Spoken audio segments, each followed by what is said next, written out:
মদ পান একটা বিষাক্ত অবস্থার সৃষ্টি করেছে। আল্লাহ তাআলা মদ পানকে হারাম করেছেন। মদ্যপ ব্যক্তি, পরিবার, সমাজ, রাষ্ট্র, জনগণের জন্য ক্ষতিকর। এই মদ পান থেকে তাদেরকে ফিরাতে হবে।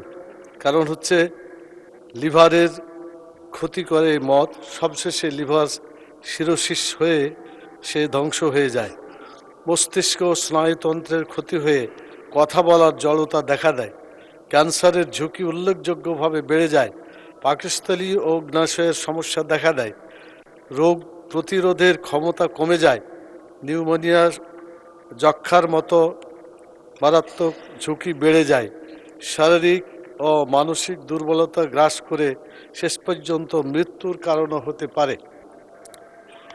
বিশেষ করে আমাদের সমাজে যেখানে মদপান করা হয় সেখানে ওই এলাকার মেয়েদের জীবন মদ্যপ ব্যক্তিদের দ্বারা ক্ষতিগ্রস্ত হয়। তারা ধর্ষণ, হত্যার শিকার হয় এবং সেখানে একটা ভয়াবহ পরিস্থিতি সৃষ্টি হয়।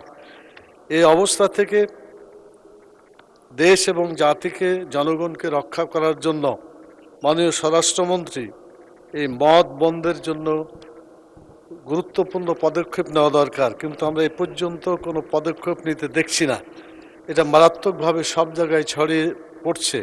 সেজন্য আমি প্রস্তাব করছি মাননীয় স্পিকারের সহযোগিতা নিয়ে হলেও এই মদের মতো জঘন্য ক্ষতিকর জিনিসকে হারাম করে